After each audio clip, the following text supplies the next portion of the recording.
Hi friends, part 1 and part 2 video பார்த்தாதான் part 3 புரியும். And part 1 and part 2 வீடியோவோட link வந்து கீழே டிஸ்கிரிப்ஷன்லையும் கொடுத்துருக்கேன், மேலே இருக்க ஐ பட்டன்லையும் கொடுத்துருக்கேன்.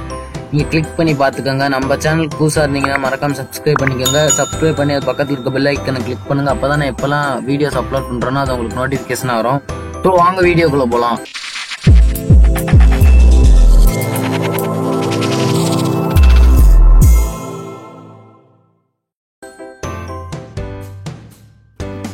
ஸோ அடுத்து எதை பற்றி பார்க்க போகிறோம்னா செட்டிங்ஸ் இருக்கு இல்லையா, இந்த கலர் கரெக்ஷன் இருக்குல்ல, இதை பற்றி தான் பார்க்க போகிறோம்.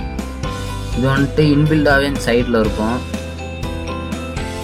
ஸோ நீங்கள் இதை ஒவ்வொன்றா யூஸ் பண்ணி பார்க்கலாம். ஃபஸ்ட்டு ஷேடோஸ் வந்துட்டு அட்ஜஸ்ட் பண்ணுறேன். அடுத்து மிட் டோன்ஸ் சேஞ்ச் பண்ணிக்கலாம்.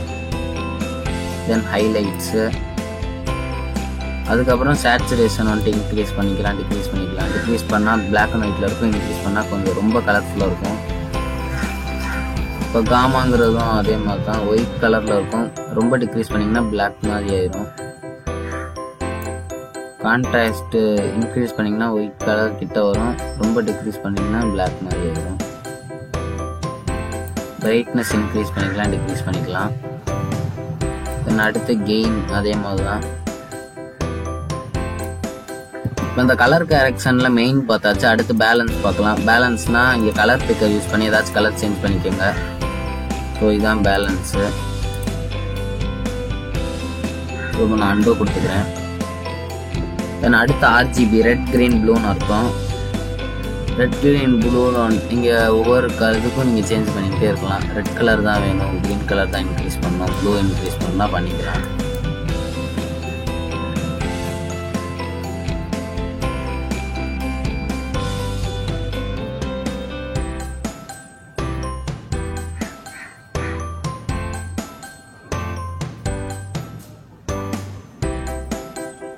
ஸோ பார்த்தீங்களா, நைட் டைமில் போட் போகிற மாதிரி தெரியும் பார்க்குறதுக்கு.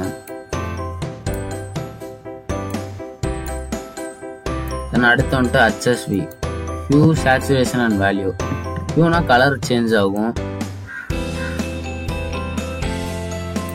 இப்படி தான். சேச்சுரேஷன் உங்களுக்கு தெரியும். தென் வேல்யூ வந்துட்டு ஒயிட், டிக்ரீஸ் பண்ணால் பிளாக் மாதிரி ஆயிரும். ஸ்கேல் வந்துட்டு ஸ்கேல்லையும் சேச்சுரேஷன் கொடுத்துருக்காங்க. இதையும் நீங்கள் இன்க்ரீஸ் பண்ணி யூஸ் பண்ணி நீங்கள் பாருங்கள், அப்போ தான் உங்களுக்கு தெரியும். தென் அடுத்து கர்வ்ஸ் என்னன்னா, இப்போ RGBங்கிறது ரெட் கிரீன் ப்ளூ, தனியாக ரெட் கலருக்கு தனியாக, க்ரீன் கலருக்கு தனியாக, ப்ளூ கலருக்கு தனியாக கொடுத்துருக்காங்க. இப்போ நம்ம ரெட் கலர் செலக்ட் பண்ணிக்கலாம். ரெட் கலர் செலக்ட் பண்ணிட்டு இப்போ ஏதாச்சும் இங்கே நான் பாயிண்ட் பண்ணுறீங்கன்னு வச்சுக்கோங்க. இங்கே நான் பாயிண்ட் பண்ணி இது பண்ணிங்கன்னா அந்த இடம் பார்த்தீங்கன்னா தெரியும், அங்கே சேஞ்ச் ஆகும், கலர் வந்துட்டு சேஞ்ச் ஆகும். ஸோ இது வேணாம் அப்படின்னா அந்த பாயிண்ட்டை கிளிக் பண்ணி டெலீட் கொடுத்துருங்க. ஸோ அதே மாதிரி தான் க்ரீன் கலர் இருக்கும். இப்போ இந்த இடத்துல கிளிக் பண்ணி இப்படி பண்ணுறோம், பாயிண்ட்டை கிளிக் பண்ணி டெலீட் கொடுத்துருங்க. இப்போ இங்கே நான் கொடுத்து இப்படி இருக்கிறோம். ஸோ டெலீட் பண்ணிக்கிறேன் இதையும் நான். அடுத்து ப்ளூக்கும் கிளிக் பண்ணி இது பண்ணிங்கன்னா ப்ளூ கலர் மட்டும் கொஞ்சம் அட்ஜஸ்ட் ஆகும். டெலீட் பண்ணிக்கிறேன். லூமினஸ்னா பிளாக் அண்ட் ஒயிட்ல தெரியும்.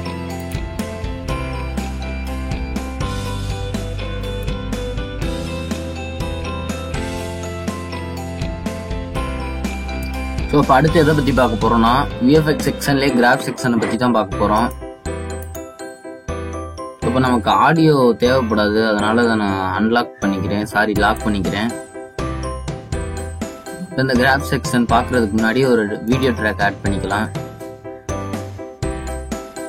அண்ட் ஒரு இமேஜும் ஆட் பண்ணிக்கிறேன் நான். இங்கே இமேஜ் ஆட் பண்ணிக்கிட்டேன், இந்த இடத்துல ஆட் பண்ணிக்கிட்டேன். எனக்கு இவ்வளோ பெரிய இமேஜ் வேணாம். ஸோ எல்லாத்தையுமே லாக் பண்ணிக்கிறேன். எதுக்கு லாக் பண்ணுறேன்னு தெரியும் உங்களுக்கு. இதை மட்டும் அன்லாக் பண்ணிட்டேன்.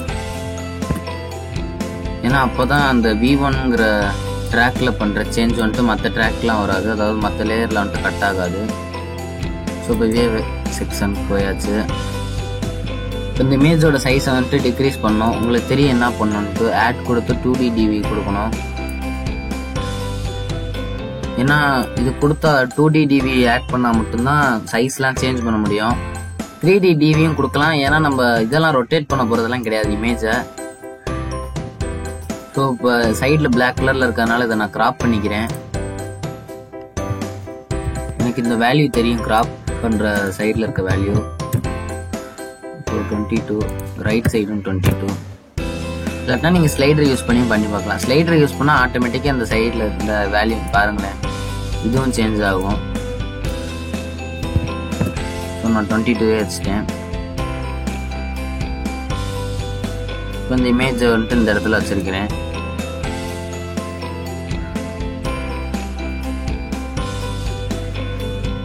இப்போ இங்கே சைடில் இருக்கு பார்த்தீங்களா ஒரு மாதிரி கிளாக் சிம்பிள் மாதிரி.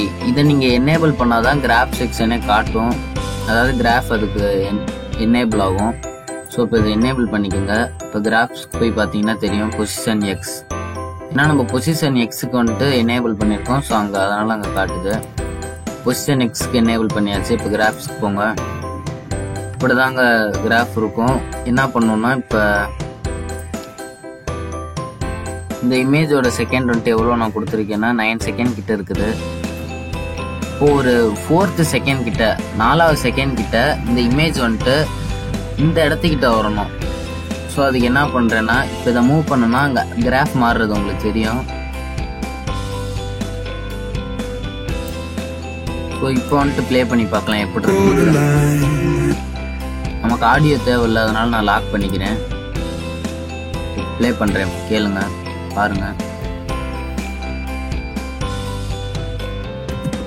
பாத்தீங்களா இப்போ அந்த இடத்துல கரெக்டா வந்து உட்காந்துக்குச்சா.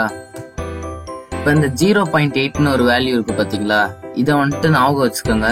இது எதுக்குன்னா இந்த இடத்துல வந்துட்டு பிளேஸ் பண்றதுக்கு தான் 0.8. இதை இன்க்ரீஸ் பண்ணீங்கன்னா ரைட் சைட் நீ போயிட்டே இருக்கும். 0.8க்கே வச்சுக்கலாம். வச்சுட்டு இப்போ இதோட ஸ்பீட் எவ்வளோன்னு பார்த்துக்கோங்க. ஸ்பீட் தெரியாது, பட் எவ்வளோ ஸ்பீடில் போகுதுன்னு ஒரு நீங்களா கெஸ் பண்ணிக்கோங்க. ஸோ இப்போ இந்த இடத்துல வந்து நின்றுச்சு. இப்போ இது நல்லா ஸ்பீடாக வரணும் அப்படின்னா இந்த இடம் இருக்குது பார்த்தீங்களா, இந்த 0.8 மாற்றிடக்கூடாது. இந்த வேல்யூ நீங்கள் டிக்ரீஸ் பண்ணிக்கிட்டே வரலாம். ஸோ கடைசியில் நான் 0.8 தான் கொண்டு வருவேன். அவ்வளோதான். இப்போ ப்ளே பண்ணி பார்க்கலாம் எப்படி இருக்குன்ட்டு. இப்போ உங்களுக்கு தெரியும் ஸ்பீட் ரொம்ப ஸ்பீடாக இருக்கும். அதே இது ஸ்லோவாக போகணுன்னா கரெக்டாக 0.8 கிட்ட வச்சிடுறேன். வச்சுட்டு இந்த இது இருக்கு பார்த்தீங்களா, இந்த சிம்பிள் எதுக்குன்னு உங்களுக்கு தெரியும். அடுத்த கட்டான ஏரியா இல்லை மார்க் பண்ண ஏரியாவுக்கு போகிறதுக்கு தான் இது. பாயிண்ட் பண்ண ஏரியாவுக்கும் இது போகும். ஸோ இப்போ இதை கிளிக் பண்ணோன்னே கரெக்டாக இந்த பாயிண்ட்டுக்கு போயிடுச்சு. இதை கிளிக் பண்ணால் அடுத்த பாயிண்ட்டுக்கு போயிடுச்சு. ஸோ இப்போ ப்ளே பண்ணுறேன் பாருங்க, ரொம்ப ஸ்லோவாக போகுதா.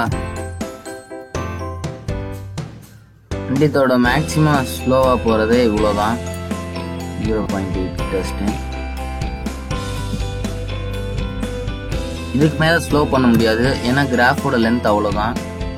இதுக்கு இப்போ நான் எல்லா பாயிண்ட்டையும் டெலீட் பண்ணிக்கிறேன். எல்லா பாயிண்ட்னா அந்த ஃபர்ஸ்ட் பாயிண்ட்டை தவிர்த்து இந்த பாயிண்ட் நான் டெலீட் பண்ணிக்கிறேன். இப்போ டெலீட் பண்ணிட்டு இப்போ இந்த வீடியோ இருக்கு இல்லையா, இந்த இமேஜ் இருக்கு இல்லையா, இந்த இமேஜ் ஃபர்ஸ்ட்டு செகண்டுக்கு இந்த இடத்துல வரணும், செகண்டுக்கு இந்த இடத்துக்கு போகணும், தேர்டுக்கு இங்கே நான் போகணும் அப்படின்னா பண்ணலாம். எப்படின்னு பாருங்க. ஃபர்ஸ்ட்டு செகண்ட் ப்ளே பண்ணுங்க. இங்கே தெரியுது இல்லையா, ஃபர்ஸ்ட்டு செகண்ட் ஓவர் ஆகும். கரெக்டாக அந்த ஒரு செகண்ட் முடிகிறப்ப நீங்கள் பாஸ் பண்ணிடுங்க.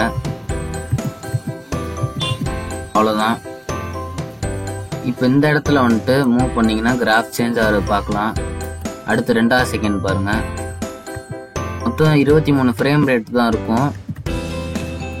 அவ்வளோதான். 2வது செகண்டுக்கு வந்துட்டு இந்த இடத்துக்கு மூவ் பண்ணணும். அடுத்து 3வது செகண்டுக்கு இந்த 2ங்கிறது வந்துட்டு செகண்டு, இந்த 0.2ங்கிறது ஃப்ரேம் ரேட்டு.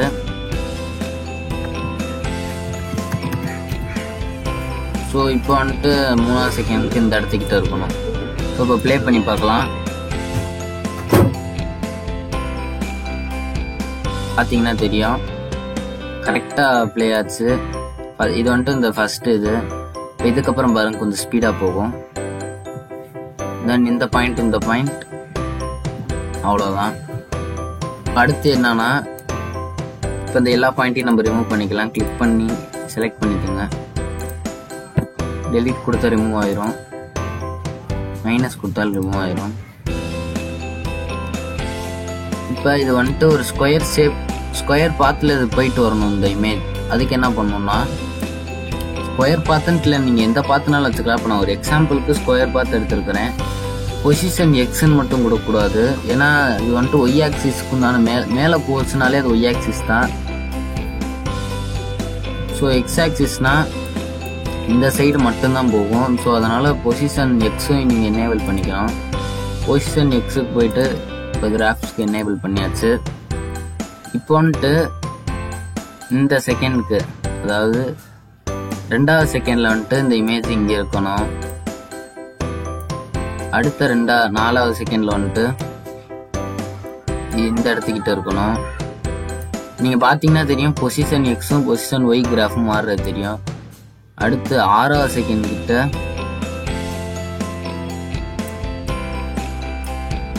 இந்த இமேஜ் இங்கே இருக்கணும். அடுத்து 8வது செகண்ட் இல்லை 9 செகண்ட்னு வச்சுக்கலாம். 9வது செகண்ட் கிட்ட இமேஜ் பழையபடியே போயிடணும். இப்போ அதை ப்ளே பண்ணி பார்க்கலாம். பார்த்தீங்கன்னா தெரியும், கரெக்டாக ஸ்கொயர் ஷேப்னு இது எக்ஸாக்டாக சொல்ல முடியாது. நம்ம எந்தெந்த பாத்துலாம் பாயிண்ட் பண்ணோமோ அந்தந்த பாத்துக்கெல்லாம் போயிட்டு வரோம். இப்படி தான் நீங்கள் ஏதாச்சும் டிஃப்ரெண்ட்டாக ட்ரை பண்ணி பாருங்கள். இதுலேருந்து கிராஃப் செக்ஷன் முடிய போகுது. ஸோ மாஸ்டர் நீங்கள் ஓனாக ட்ரை பண்ணி பார்த்துக்கலாம். ஸ்கேலில் மாஸ்டர்னு இருக்கு. எதுக்கு மாஸ்டர் நான் செலக்ட் பண்ணேன்னா, X axis Y axis select பண்ணியிருக்கலாம். But X axis Y axis correct ஈக்குவலாக வேல்யூ சேஞ்ச் பண்ணணும். மாஸ்டர்னா நீங்கள் அட்ஜஸ்ட் பண்ணிங்கன்னா எக்ஸ் ஆக்சிஸும் ஒய் ஆக்சிஸும் ஈக்குவலாக தான் சேஞ்ச் ஆகும். நீங்கள் வந்துட்டு கிராப் ஷேடோ இது எல்லாத்துக்குமே இந்த அனிமேஷன்லேருந்து எல்லாமே ஆட் பண்ணலாம். ஸோ இப்போ கிராஃப்ஸ் போய்க்குங்க. இப்போ பொசிஷன் வேணாம், இது எல்லாத்தையும் டெலீட் பண்ணிடலாம்.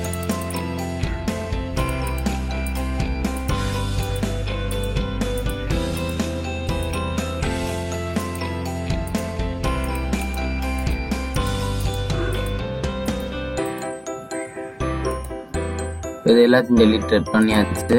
பொசிஷன் தேவையில்ல, இதை ரிமூவ் கூட பண்ணிடலாம்.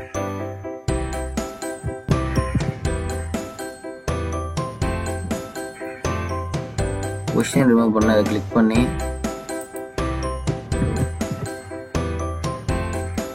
டிவி ரிமூவ் பண்ணக்கூடாது. இந்த இடத்துல இருந்து ரிமூவ் பண்ணணும்னா இது இருக்கு பார்த்தீங்களா, இதை வந்துட்டு இது பண்ணிங்கன்னா டிசேபிள் ஆயிரும், இங்கே இருக்காது. இப்போ மாஸ்டர் பார்க்கலாம். இப்போ இமேஜ் வந்துட்டு இந்த இடத்துல வச்சுருக்கிறேன். ரொம்ப சின்ன இமேஜாக வச்சுக்கிறேன். 4th செகண்டில் இமேஜ் வந்துட்டு எனக்கு எவ்வளோ சைஸ்க்கு வேணும்னா இந்த சைஸில் இருக்கணும். ஸோ இப்போ ப்ளே பண்ணி பாருங்கள்.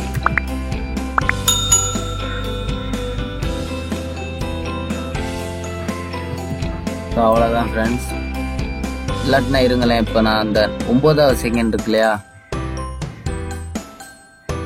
இந்த இடத்துக்கிட்ட இந்த அளவுக்கு சைஸ் வேணும். ஸோ கடைசியாக இந்த 9வது செகண்ட் கிட்ட வச்சுட்டேன்.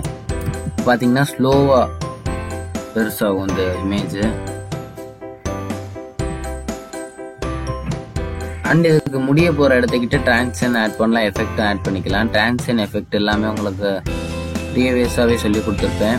இப்போ டிசால்வ் லூமா கிளிக் பண்ணி ஆட் கொடுங்க. இப்போ பாருங்கள் எப்படி இருக்குன்ட்டு. ப்ளே பண்ணுறேன்.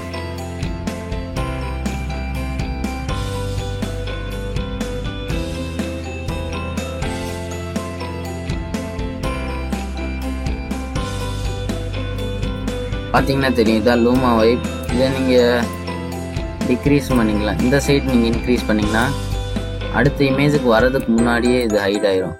இப்படி தான் இந்த டிரான்சிஷனோட சைஸையும் சேஞ்ச் பண்ணிக்கலாம் நீங்கள். இப்போ இந்த எண்டிங் கிட்ட ப்ளே பண்ணுற பாருங்க, அடுத்த இமேஜுக்கு போகவே போகாது. இது பார்த்தீங்களா, அவ்வளோதான். ஸோ விஎஃப்எக்ஸ் செக்ஷன் அவ்வளோதான் ஃப்ரெண்ட்ஸ். இதில் இருக்க நீங்கள் ஒவ்வொன்றா நீங்கள் ட்ரை பண்ணி பார்த்தா தான் நல்லா செய்ய முடியும். ஸோ இப்போ இந்த எஃபெக்ட்லாம் நான் டிரான்சிஷன் எஃபெக்ட்லாம் ரிமூவ் பண்ணிடுறேன்.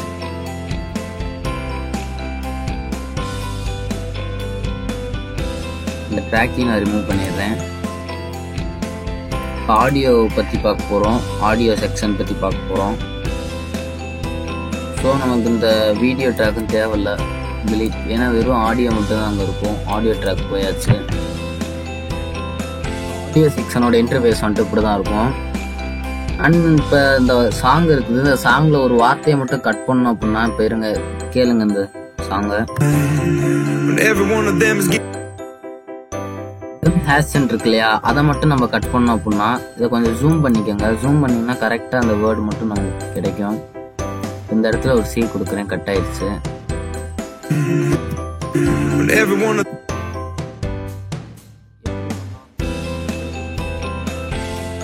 நம்ம கட் பண்ணோம். ஸோ அதை செலக்ட் பண்ணி ரைட் கிளிக் கொடுத்து ரிமூவ் கொடுத்தீங்கன்னா அது மட்டும் ரிமூவ் ஆயிடும். ரிமூவ்க்கும் டெலிட்டுக்கு என்ன வித்தியாசம்னா, இப்போ அண்டு கொடுத்துக்கிறேன். ரிமூவ்னா அந்த இடத்துல கேப் இருக்கும், டெலிட்னா அந்த இடம் கேப் மூடிடும். இப்போ கேளுங்க, அந்த டெமாஸ்ங்கிறது ரிமூவ் ஆயிடுச்சு. ஸோ இப்போ நான் அண்டு கொடுத்துக்கிறேன், பழைய மாதிரியே இருக்கட்டும். இந்த கட்டான ஏரியா இருக்கு பார்த்தீங்களா, இப்போ இந்த இடம் இப்போ நான் ஜூம் அவுட் பண்ணிக்கிறேன்.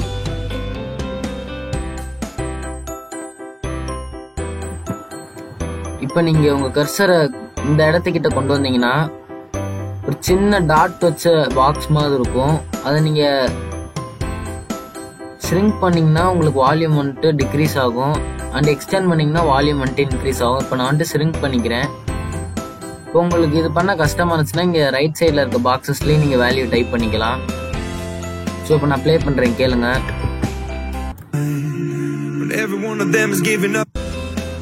தெரியும் வால்யூம் இன்க்ரீஸ் ஆகி டிக்ரீஸ் ஆயிருக்கு, அண்ட் இதோட வால்யூம் இன்க்ரீஸும் பண்ணிக்கலாம். ஸோ இப்படி இன்க்ரீஸ் பண்ணிக்கலாம். இப்போ கேளுங்க, நீங்க கேட்டீங்கன்னா தெரியும் வால்யூம் ரொம்ப டிக்ரீஸ் ஆகி தென் அதிகமா இன்க்ரீஸ் ஆயிருக்கு. இப்போ வந்துட்டு நம்ம இதுக்கு எஃபெக்ட் ஆட் பண்ணலாம். அதுக்கு முன்னாடி நான் அண்டோ கொடுத்துக்கிறேன். இதுக்கு இருக்கிற ஒரே எஃபெக்ட் EQ. ஸோ இப்போ ஆட் பண்ணியாச்சு. ஆட் பண்ணிட்டு band 1, band 2, band 3, band 4, band 5 கொடுத்துருப்பாங்க. இது எதுக்குன்னு நான் சொல்றேன். எல்லாத்தையுமே டிசேபிள் பண்ணி வச்சுக்கலாம். இப்போ நான் ப்ளே பண்றேன், ஆடியோ எப்படி இருக்குன்னு கேளுங்க. தென் அதுக்கப்புறம் பேண்ட்ஸ் ஆட் பண்ணும்போது ஆடியோ எப்படி இருக்குன்னு பாருங்க.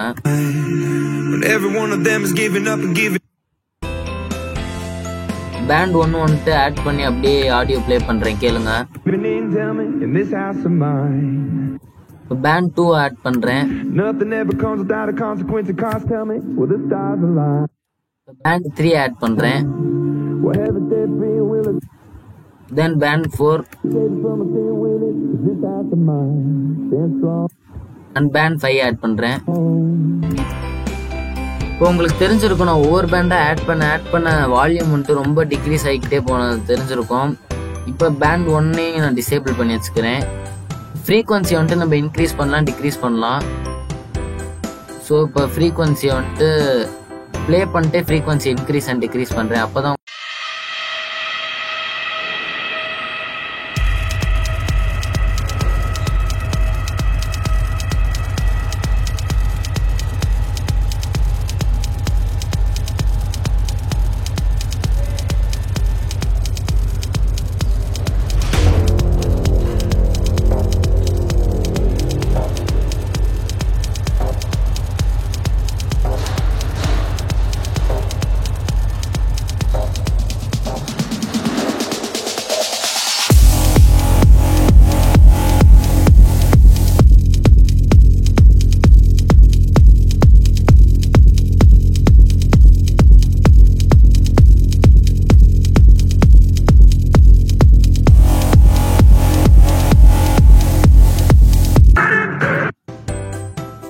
உங்களுக்கு புரிஞ்சிருக்கும் எப்படி frequency and Q factor use பண்றதுன்ட்டு.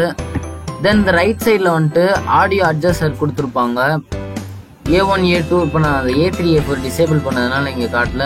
இப்போ தெரியுதுங்களா, A1 A2 A3 A4 and எல்லாரும் கொடுத்துருக்குறாங்க. இப்போ இதை நீங்கள் அட்ஜஸ்ட் பண்ணிங்கன்னா வால்யூம் இன்க்ரீஸ் அண்ட் டிக்ரீஸ் ஆகும். அதே மாதிரி தான் A1 A2 A3 A4 இது எல்லாத்துக்குமே வால்யூம் இன்க்ரீஸ் அண்ட் டிக்ரீஸ் ஆகும்.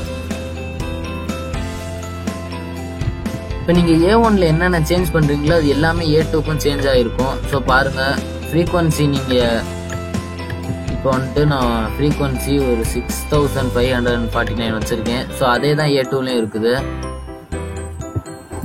ஸோ ஃப்ரெண்ட்ஸ், நான் என்ன சொல்லியிருப்பேன்னா EQங்கிற ஒரு எஃபெக்ட் தான் இருக்குன்னு சொல்லியிருப்பேன். அது கிடையாது. ரைட் கிளிக் பண்ணி எஃபெக்ட்ஸ் ஆட் பண்ணி பாருங்கள். ஏகப்பட்ட எஃபெக்ட்ஸ் இருக்குது, நீங்கள் ஒவ்வொன்றா யூஸ் பண்ணி பார்க்கலாம். ஸோ அவ்வளோதான் ஃப்ரெண்ட்ஸ், லைட் ஒர்க்ஸோட பேசிக்ஸ் முடிஞ்சிருச்சு. இவ்வளோதான் பேசிக்ஸ். இதை வச்சு தான் நம்ம பெரிய பெரிய லெவலில் எடிட்டிங்லாம் பண்ண போகிறோம். ஸோ உங்களுக்கு எந்த மாதிரிலாம் எடிட்டிங் பண்ணணும்னு நீங்கள் கமெண்ட்டில் கேளுங்க. நான் எப்படி பண்ணுறதுன்னு சொல்லித்தரேன். ஸோ இந்த வீடியோ பிடிச்சிருந்துச்சுன்னா லைக் பண்ணுங்க, ஷேர் பண்ணுங்க, மறக்காம நம்ம சேனலுக்கு சப்ஸ்கிரைப் பண்ணிருங்க. So thank you.